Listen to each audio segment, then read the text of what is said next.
baik di sini kita berdua ya. Kita berdua. Jangan sampai ada yang bertiga. Oh, itu nanti setelahnya ya. Oh iya. Baik, kita di sini coba menceritakan pengalaman pribadi kita tentang hal-hal mistis yang pernah kita alami. Iya. Jadi kayak sharing pengalaman ya. Mana tahu teman-teman di luar sana juga ada mengalami hal yang sama seperti kami gitu. Kalau kamu sendiri pengalaman yang pernah dialami apa sih kalau soal gaib gitu?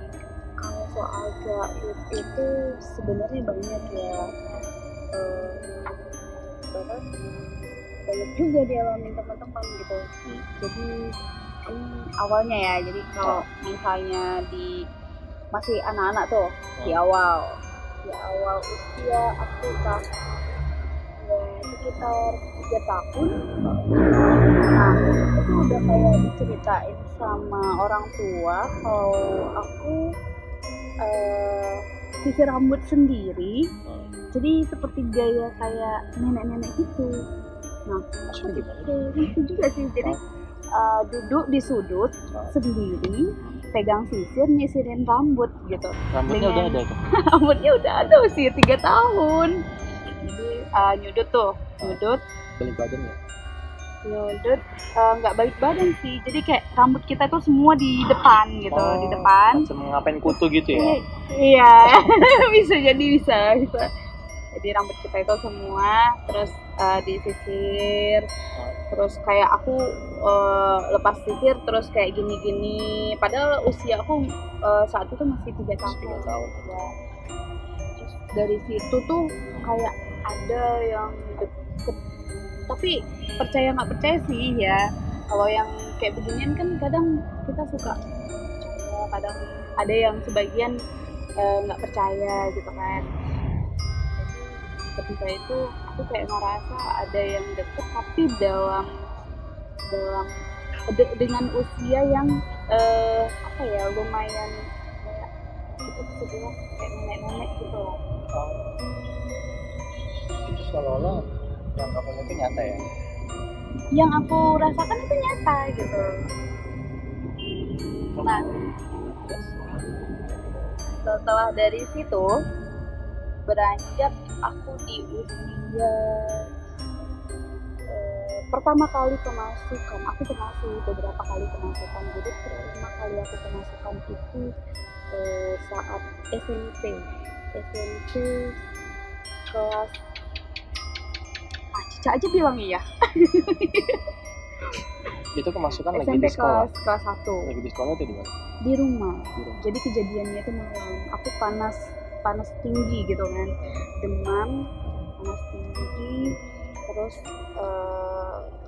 tanpa sadar saat itu orang tua juga panik gitu kan dengan panasku. Terus kayak di situ kayak apa ya, kayak bingung apa segala macam. Terus mereka tiba-tiba ceritain setelah aku sembuh nih, ceritain kalau aku itu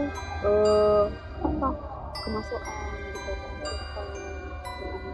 Masuk itu siapa? Maksudnya ada, biasa kan ada tuh kayak ngasih tahu dia siapa gitu, nggak tahu ya? Nggak ada sih, lebih kayak demam gitu ya, demam terus kayak gitu, kayak itu aja sih. Nah yang aku rasain itu saat kemasukan, pikiran aku kayak melayang gitu. Padahal itu masih kelas 1 SMP gitu kan. Kayak kosong gitu? Kosong, blank, apa segala macam. Aku tahu aku sakit gitu kan. Pada saat pejamkan mata, nah di situ kayak pikiran aku tuh kayak kosong, ngeblank, terus kayak otak kita ini kayak dilempar ke atas, tiba-tiba turun, kayak apa ya, melayang gitu lah gitu kan. Jadi kayak kita tuh ngerasa kayak pusing satu, yang kedua kayak terbang kayak kalau misalnya di Mickey Holiday, aku pernah ngerasain yang tsunami kayak gitu lah. Jadi kayak pusing, terus kayak makanya sampai sekarang aku ketakutan tinggi. Bukan ketinggian Medanville ya. Iya enggak. Kalau aku sih Nah, kalau abang gimana? dulu waktu aku dari Jambi awalnya, dari Jambi itu ke Medan. Di Medan itu tinggal di rumah saudara, tapi rumah ini dulu bekas rumah nenek kami. Bukan rumah mantan kan? Waktu itu belum mengenal apa arti sebuah cinta. Usia berapa itu? 4 tahun sih ya. Oh iya. Jadi dan kalau kata mama aku sih, setiap maghrib aku selalu ke belakang rumah yang ada pohon mangga. Aku di situ kayak berinteraksi dengan seseorang gitu. Kalau yang aku lihat, aku sih bilangnya teman ya, tapi nggak tahu dia itu halus atau apa. Dia itu perempuan sih. Dia udah usia tua atau Kayaknya sih kalau ya atau seusia gitu kan 4 tahun kayak sebaya sih ya. sebaya. Jadi kayak habis pakai pokoknya biasa tuh menjelang malam tuh biasa aku di situ cerita sama main tuh ya kayak layaknya anak-anak main sih. CK lah dia ya, cari kawan. Cuman aku ngerasa biasa aja, tapi kalau mama aku bilang kamu cerita sama siapa, ya bilang sama temen gitu, temen. Dan aku nggak tahu belakangan setelah besar ternyata temen aku itu apa ya, bisa dibilang halus ya. Aku Tapi kalau yang paling aku nggak bisa lupain waktu kelas 2 SD. kenapa tuh? Jadi salah satu anggota keluarga aku itu ada yang diganggu orang ya istilahnya. Diganggu dalam konteks apa? Diguna lah istilahnya ya. Oke. Jadi waktu itu dalam 6 bulan itu rumah kami tuh horor banget ya. Seperti buangan kecil ya. Pintu dibuka. Dan itu nggak ada apa namanya, nggak ada bayangan karena kan nggak ada hias matanya. Aku coba tiba-tiba waktu kau lihat ke belakang seperti ada bayangan orang berdiri seperti memperhatikan kita, dan itu nggak ada orang benar-benar. Besar gitu membayangin. Ya namanya masih kecil kan, Iya. lari.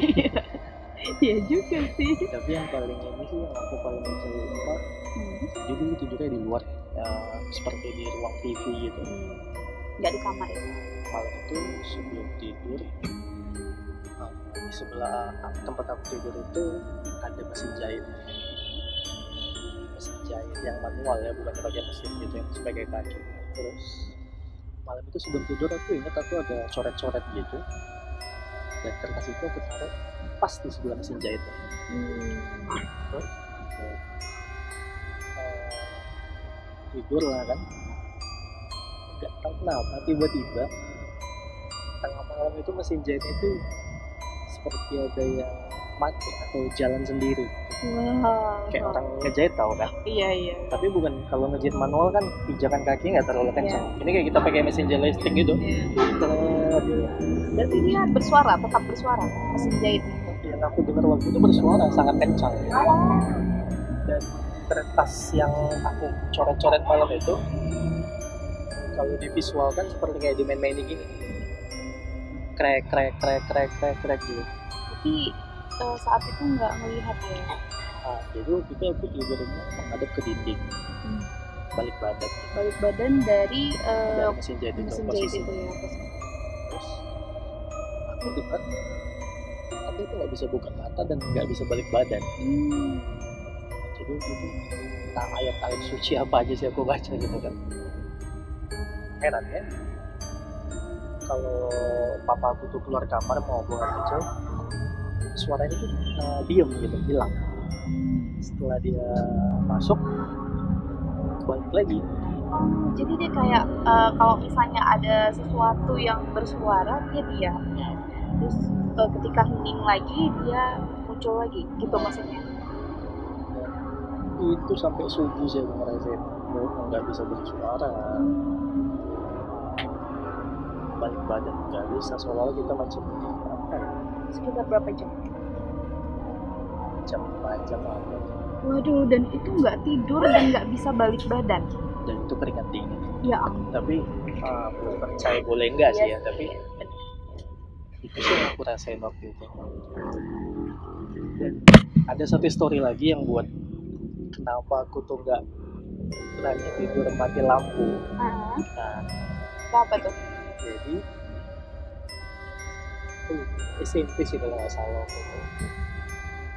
Jadi lagi tidurnya posisi mati lampu, terus tiba-tiba di dinding itu ada seperti bayangan perempuan balik badan gitu, rambutnya panjang gitu.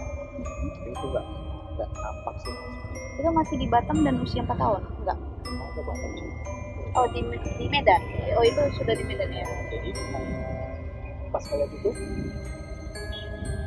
apa ya, sama sih kejadiannya, kita nggak bisa ngapa-ngapain gitu. Makanya dari situ aku putusin kalau tidur lu nggak bisa mati lampu. Ada rasa apa ya, parano sih, takut gitu. Karena waktu main-main juga aku SMP itu pernah juga main-main sama temen kayak di hutan-hutan ilalang gitu lah deket rumah. Itu kayak ada yang manggil gitu, Mas. Aku cari ke sekeliling nggak ada orang gitu. Kalau manggil itu sama kayak waktu aku udah dewasa ini, udah kapan ya? 5 tahun yang lalu mungkin. Itu lucu sih, serem tapi lucu. Waktu itu aku terbangun tengah malam mau sholat tahajud lah ya. Habis itu masuk nih kamar mandi, mau ngambil air wudhu pertama lah. Baru mau gini, Mas. Tapi suara mamaku. Oh, disapa. Oh, oke. Jadi aku bingung nih, posisi itu jam 3. Kok tahu sih aku bangun gitu kan. Aku datang di kamarnya. Tidur. Ada apa, Mas? Aku gedor lagi. Ada apa? Kata, Aduh. apa ya? Di situ langsung yang merinding gitu kan. Tapi ya, Iya. aku mikirnya ayo udahlah. Udah masa kira-kira itu doang nggak jadi gitu kan. Udah tetap udahlah masa bodoh gitu. Tetap wudhu, tetap sholat ya. Mungkin dia tahu kali ya. Nah, aku punya cerita lagi. Ceritanya ini cukup seram ya. Jadi aku tuh naik di Sibaya tahun 2014. Setelah adik aku meninggal, aku coba untuk menghibur diri gitu kan. Aku naik ke Gunung Sibaya saat itu sama teman-teman. Terus di tengah perjalanan dan sampai aku lihat ada cowok kan posisinya di hutan gitu kan. Ya namanya gelap gitu kan, aku juga nggak tahu lokasi persisnya di mana gitu. Dan dia sholat. Dia lagi sholat. Kamu sempat ngeliat lagi nggak, maksudnya waktu kamu lihat dia juga nggak ada gitu. Kan kamu lagi jalan gitu. Ya, jadi sebagian teman-teman ada di depan, sebagian ada di belakang. Aku posisinya di tengah. Jadi ketika aku jalan, aku lihat di sebelah kanan agak aneh gitu. Ini kok ada orang ngapain gitu kan. Saat itu aku punya kayak apa ya, senter yang untuk di kepala. Di kepala, terus aku lihat kok ada orang sholat gitu. Terus ya dia dengan nyantainya sholat di hutan tanpa ada teman-temannya yang lain gitu, dia sendiri gitu sholat. Itu cowok sih, jelas dia cowok, pakai sarung, sejadah di situ. Dia udah kami lewat, dia posisinya di ini gitu sholat. Kayak aku nggak berani lihat lagi karena aku ngerasa ya udahlah gitu kan. Ya, dan yang nampak cuman kamu. Dan yang nampak cuman aku nggak tahu sih, cuman aku atau ada lagi yang lain, karena kan setelah itu setelah sampai di atas aku baru cerita, ada yang ngeliat orang sholat nggak sih, aku bilang gitu tadi di jalan. Nggak ada, kata orang itu. Jadi aku ngerasa gimana gitu. Dan waktu itu merinding nggak? Merinding jelas sekali. Kata teman-teman, kenapa nggak disapa gitu kan? Kan itu jadi kayak timbul pertanyaan yang ini logis gitu kan? Kenapa nggak disapa sudah gitu?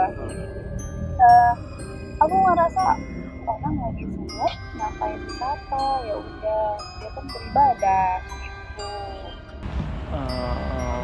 Waktu itu aku pergi ke mall gitu ya, salah satu mall. Bulu kuduk aku tuh merinding gitu. Di mall bulu kuduk merinding? Bayangin. Wah.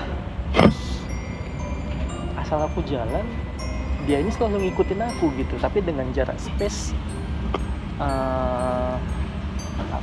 5 atau 10 meter gitu.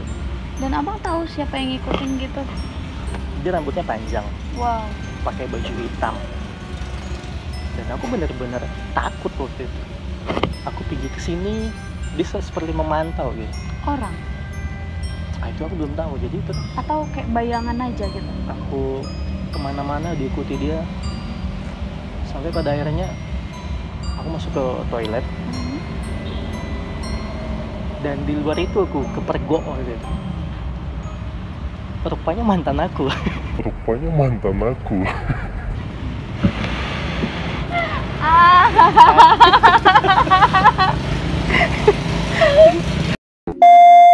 Baik ya teman-teman, di sini kita cuma coba untuk sharing pengalaman yang kita pernah alami gitu.